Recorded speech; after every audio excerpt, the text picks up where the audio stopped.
Mahlzeit, Freunde! Welcome to my fluid art channel. We're gonna do something like this today. Actually, we are gonna make this today. I'll show you the right results. Not as blurry as this in the end. And I'm so happy to show you my favorite technique of all times. It's a hide and reveal combined with a splatter blow. Throwing paints, trying to get more interest in a very dark painting. I will talk you through parts of it, and yeah, I hope you enjoy.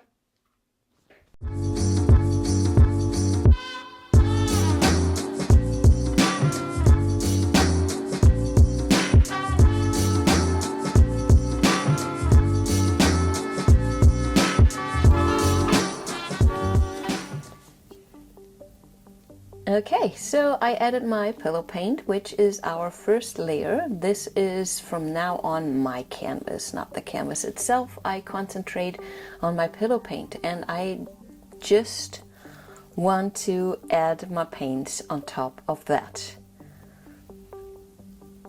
The pillow paint is only there to help me expand my composition and actually find the position of my composition. The more pillow paint you have on there, the more you're able to move it around. If you don't have enough of your pillow paint, you're kind of limited on how much your composition expands, and you can't really change your mind. You have to deal with what you have on the canvas. I use my spreaders. They are just plastic spreaders by Bondo, and I use those to apply a thin layer of my paints on top of my pillow paint. A personal preference is going from light to dark. That will enhance the depth in the end.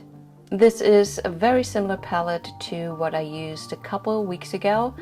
I linked that painting in the description. It was the bomb, and it was the first one of these splatter hide and reveals, and I realized with that one that I am onto something. So just watch that video. I talk you through the whole thing, while in this one I might stop at one point. This is teal by Golden, and I love the combination of that teal with that azo orange, golden yellow, whatever you find that is similar to quinacridone nickel azo gold by Golden that's discontinued. So I will keep adding my layers. And like I said, I will add thin layers. You don't need much. The more paints you put on, the harder it will get to reveal them in the end. And by the way, everything that I used is on the side of me. That's the Valspar, the Bear Dynasty, my Australian Floetrol, and the colors. Watch my new mixing video. I'm still not there finding ratios. I just go by feel, but that mixing video that I will link now might help you. Yeah, I completely stopped using varnish, and it's an absolute game changer. I played with varnish last week for a little bit, and it was no fun, guys. Trust me when I tell you, don't use varnish. This is so much better. Your cells are so much crisper. Your paint is a little bit thicker, but hey, it still moves and it brings a lot of fun.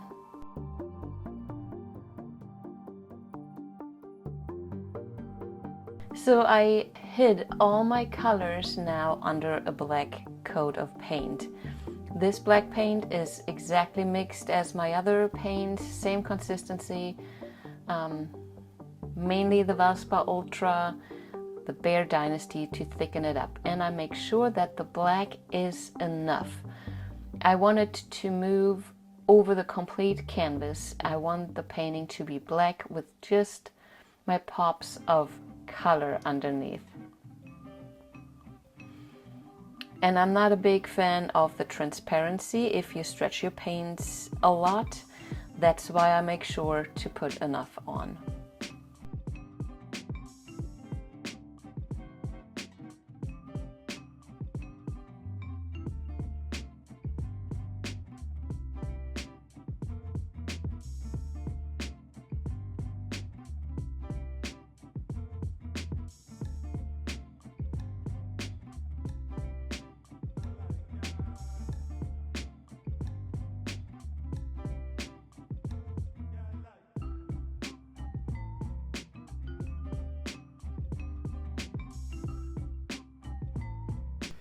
This is my favorite tool. This is the palette knife. I don't know what number it is. I call it my chubby.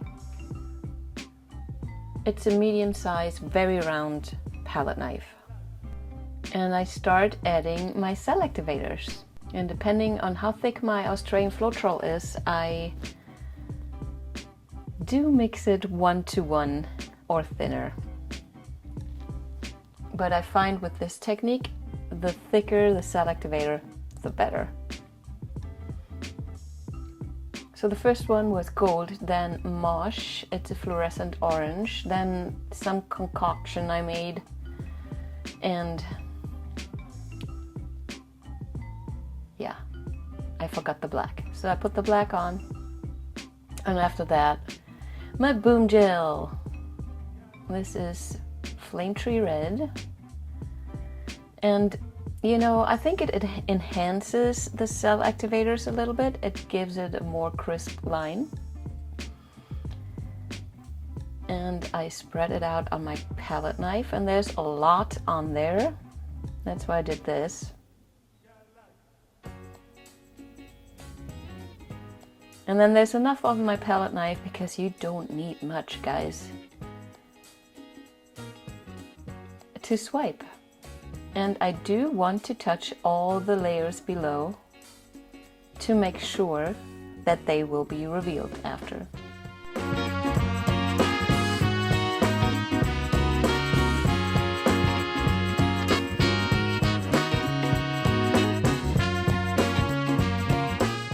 I will keep doing this, add my cell activators, some of the boom gel, and then I just play. And in this one, I was a little bit chickeny about my blows. You will see they are not very splattery, but I think that's fine.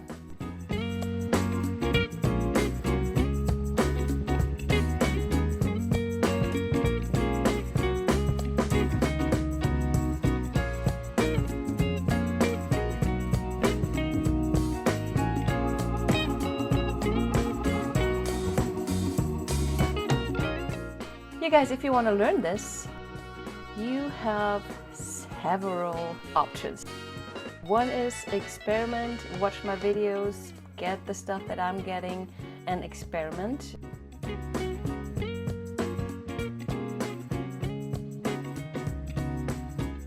You can come to Dallas next year in March, and I will have beginners classes. I will do the hide and reveal. I will do some geometrical blooms, and you are able to take all these classes and the classes from other people on the weekend of March 16, 2025. There's a link in the description if you want to check out the classes, the other teachers. Here comes my first blow. Thinking about it. And am I gonna do it? Yeah. There we go. I was chickeny, like I said.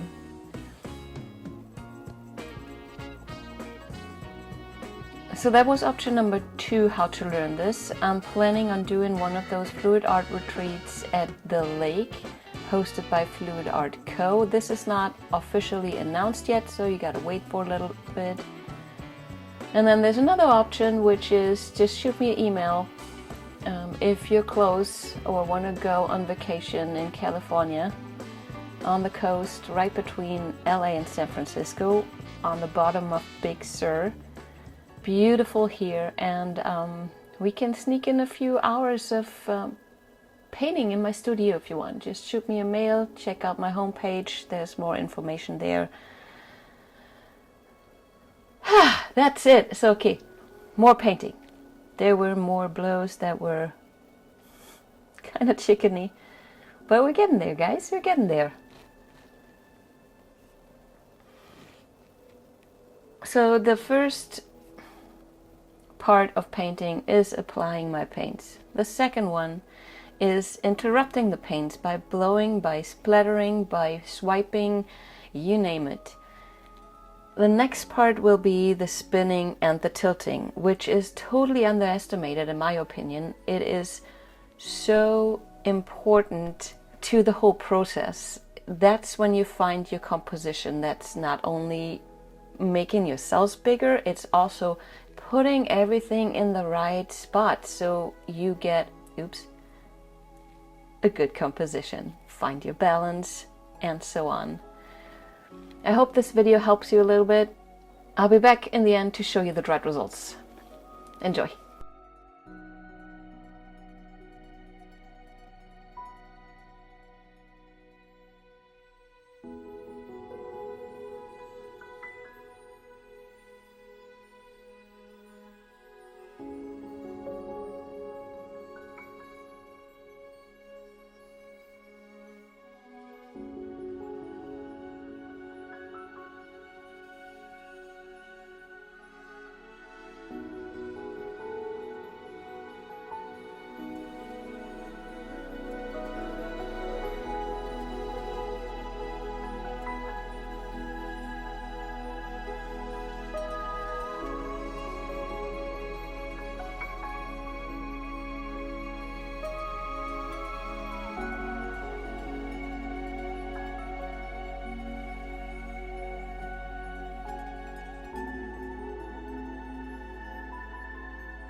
Do you understand why I love this pouring medium so much? Check out how crisp the cells are. Nothing wonky. I really enjoy the galaxy feel of this technique. It blows my mind. I love it.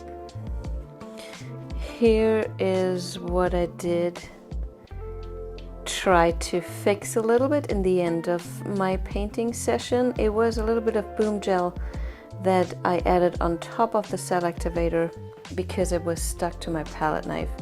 And the boom gel tends to bleed out quite a bit, especially the red one. So be careful about that.